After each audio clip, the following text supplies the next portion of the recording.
ஆயுதவாழ் நலத்துறை, பிற்படுத்தப்பட்ட நலத்துறை, பிசி ஹாஸ்டல், எஸ்சி ஹாஸ்டல், இன்னைக்கு எல்லாத்தையும் எடுத்துட்டு சமூக நீதி விடுதின்னு வச்சுட்டாரு. பேர் மட்டும் லேபிள் ஓட்டினா சரியா போச்சு.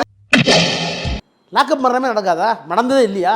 இல்ல இதெல்லாம் நீங்க போன ஆட்சியில இதே மாதிரி அவங்க பேசும்போது நீங்க எப்படி ரியாக்ட் பண்ணீங்க? அலைபேசியில் போய் சாரிம்மா நடந்தது தப்பு, நான் இருக்கேன் அப்படின்னு சொன்னாங்களா? 25வது மரணத்திலயா?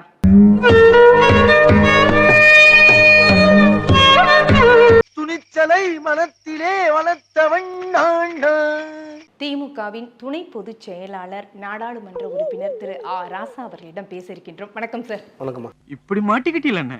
மாட்டிக்கிட்டனா? ஆமாண்ணே. எடப்பாடி என்ன சொல்றாரு? மக்களை காப்போங்கிறாரு. இப்ப மக்களுக்கு என்னங்க பிரச்சனை? பிரச்சனையே நீதானடா. இப்ப மக்களுக்கு என்னங்க பிரச்சனை? பிரச்சனை இல்லைங்கிறீங்களா நீங்க? அதாவது மக்களுக்கு என்ன பிரச்சனை? இப்போ உனக்கு என்ன வேணும்? அதாவது மக்களுக்கு என்ன பிரச்சனை? நாங்க அடிக்கடி புழு பூச்சிலாம் இருக்கு நாங்க சொல்லியும் பார்த்துட்டோம். எங்க அப்பா அம்மா வந்து சொல்லி பார்த்துட்டாங்க. அப்பயும் இந்த புழு பூச்சிலாம் இருக்கு, எங்களுக்கு சாப்பிடவே பிடிக்கவே இல்லை. கீழே தள்ளி படிக்கட்டுல மட்டும் போத வைக்கிறாங்க. நாங்க அப்படி என்னங்க பாவம் செஞ்சோம்? எங்களோட ஊதியத்தை தானே கேட்கிறோம், சம ஊதியத்தை தானே கேட்கிறோம்.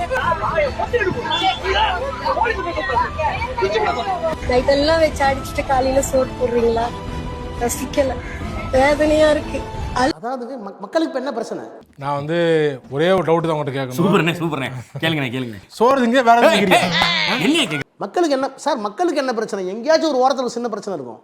மகனே செருப்ப காட்டி பிய அடிச்சு போடுவேன். ஓரத்துல இல்ல சார், இப்ப கூட ஆய்வு நடத்துறாரு ஸ்டாலின் அவர்கள். ஆய்வு நடத்தப்பட்டிருக்கு, மக்களை சென்றடையவில்லை திட்டங்கள் எல்லாம். போடல. அது வந்து ஒட்டுமொத்தமான மக்கள் பிரச்சனை சொல்லக்கூடாது. ஒரு சில திட்டங்கள் இன்னும் கீழே போய் சேர்றதுக்கான ஆய்வு அது. இந்த இவனுக்கு ஒரு சீட் எடுத்து பாருங்கய்யா, வெறும் பொய்யா சொல்லிக்கிட்டு தெரியலாம். மக்களுக்கு என்ன டோட்டல் மாசம் தமிழ்நாடு முழுக்க ஒரு இன்செக்யூரிட்டி இருக்கா? இப்ப லாக்அப் மரணம், கஸ்டடியல் டெத் இருக்குல்ல. அஜித்குமார் கொலை செய்யப்பட்ட நிலையில் அவரை காவலர்கள் கொடூரமாக தாக்கும் வீடியோ காட்சிகள் வெளியாகி உள்ளது. லாக்அப் மரணம், கஸ்டடியல் டெத் இருக்குல்ல. ஆஹா சூனா போனா அருமை பெருமைக்கு ஆபத்து வந்துரும் போல் இருக்குடா. ரொம்ப கவனமா டீல் பண்ணி ஆட்டத்தை கலைச்சர் ராசா. லாக்அப் மரணமே நடக்காதா? நடந்ததே இல்லையா? இல்ல இதெல்லாம் நீங்க போன ஆட்சியில இதே மாதிரி அவங்க பேசும்போது நீங்க எப்படி ரியாக்ட் பண்ணீங்க? எப்படி பேசினாலும் கேட்டு போடுறானே.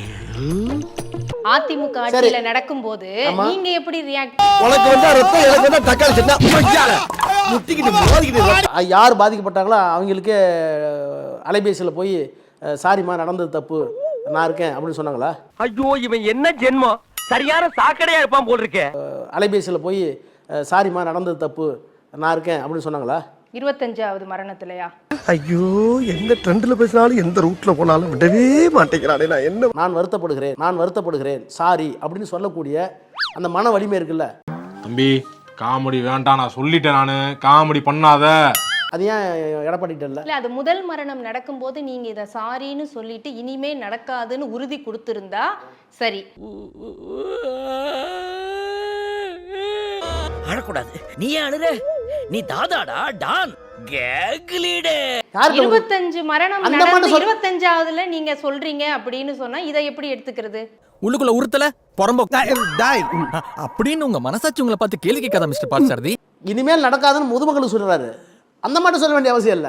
இவன் சரியான பைத்தியம் இல்ல, சரியாகாத பைத்தியம்டா. அதாவது ஒரு மாநிலத்திலேயே ஒரு நாட்டிலேயே மாடரே இருக்காது, கொலையே இருக்காது, கொள்ளையே இருக்காது, கற்பழிப்பே இருக்காது, லாக்கப் பண்ணணுமே இருக்காதுன்னு சொல்ல முடியாது. நாள்தோறும் காலையில நம்மவர்கள் யாரும் எந்த புது பிரச்சனையும் உருவாக்கி இருக்க கூடாது என்று நினைப்போடு தான் நான் கண் விழிக்கிறேன். ஒரு நாணயமான முதலமைச்சர் எப்படி அதை கையாளுகிறார், அதுல தான் அவருடைய நம்பகத்தன்மை, நேர்மை தெரியும்.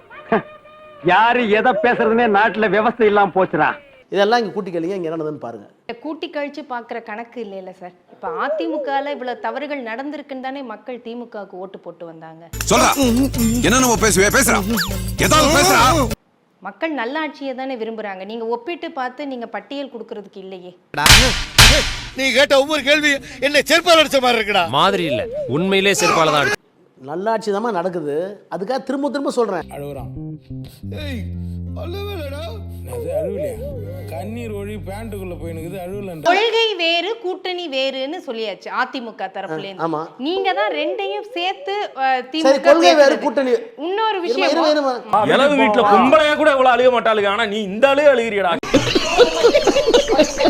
நீங்க இவ்வளவு பேசுறீங்கல்ல, நீட்டை வந்து ஒண்ணுமே பண்ண முடியல, நாங்க வந்தா காலி பண்ணணும்னு சொன்னா பண்ண முடியல. இப்ப நீ தேர்தல் வைக்கிற கூட எடப்பாடிக்கு தைரியம் இருந்தால் பிரதமரிடம் சொல்லி நீட் தேர்வை விளக்குவோம் சொல்ல முடியுமா? எதுக்கு இதெல்லாம்? முதல்ல நீ முன்னாடி வந்து இப்படி கேட்கறதே தப்பு. இவ்வளோ டிமாண்ட் வைக்கணும்னு நீங்க ஒரு பிரஷரை போடுறீங்கல்ல. முன்பு நீங்க திமுக காங்கிரஸ் கூட்டணி 2011 எல்லாம் ஒரு கூட்டணி வந்தது பாத்தீங்களா? சும்மா நில்றா. அப்ப திமுக காங்கிரஸ் கூட்டணி எங்களுக்கு பிடிக்காத சட்டத்தை கொண்டு வந்தாங்க. நீட்டே அவங்க தானே சார் ஆரம்பிச்சாங்க. நீட்டே அவங்க தானே ஆரம்பிச்சாங்க. சினிமா கேட்போம், மட்டமா கேட்போம், கேவலம் கேட்போம். இல்லங்க நானும் இல்ல சார், விளையாட்டுக்கு தான் நானும் சொல்றேன். விளையாட்டுக்கு வர்றேங்க. ஆயுதவாழ் நலத்துறை, பிற்படுத்தப்பட்ட நலத்துறை, பிசி அசல், எஸ்சி அசல், இன்னைக்கு எல்லாத்தையும் எடுத்துட்டு சமூக நீதி விடுதின்னு வச்சுட்டாரு. பேர் மட்டும் லேபிள் ஓட்டினா சரியா போச்சு. பேர் மட்டும் லேபிள் ஓட்டினா சரியா போச்சு. உள்ள போய் நீங்க பாத்திருக்கீங்களா அந்த ஹாஸ்டல்ல என்ன வசதி இருக்குன்னு? வசதியெல்லாம் இப்ப நல்லாவே இருக்கு. வசதியை பத்தி பேசாதீங்க. அது எப்படி சார்? வேலை மட்டும் பேர் வச்சா போதுமா? உள்ள உண்மையா அந்த மாணவர்களுக்கு என்ன தேவையோ அதை செஞ்சு கொடுத்தாலே சமூக நீதி தானா வந்துட்டு போகும்.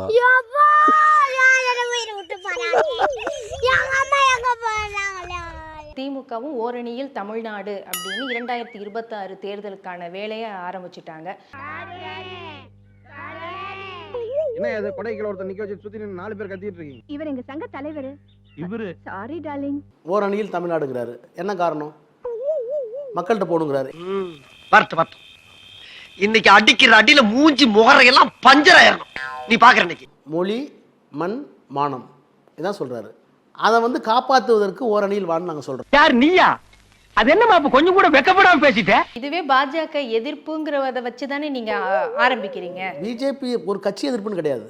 அந்த கட்சிக்கு பின்னால் இருக்கிற கொள்கை எதிர்ப்பு. சொல்லு, அந்த இயக்கத்தோட கொள்கை என்ன? கொள்கை இல்லாம நாங்க இருக்க போறோம். அதான் என்ன சொல்லு, நான் இங்கே உட்கார்ந்து வேணா கேட்டு போறேன். என்ன கொள்கை சொல்லு, கொள்கை என்ன சொல்லுப்பா. ஓரணியில் திரள்வோம் வாங்க, அரசியலே வேண்டாம்.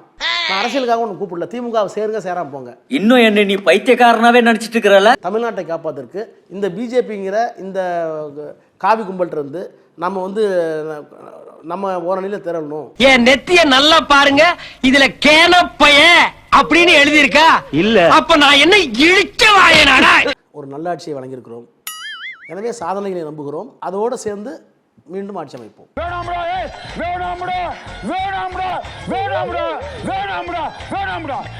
அதோடு சேர்ந்து மீண்டும் ஆட்சி அமைப்போம். நான் என்ன சொல்ல வரேன்னா, இதுவரை திமுகவின் துணை பொதுச் செயலாளர் திரு ஆ. ராசா அவர்களிடம் பேசினோம். நன்றி, வணக்கம். Come on my dear boys, let's go. Okay boss. ராசா கொக்கா. அந்த பையனுக்கு பயம் இல்ல. அந்த இனாம்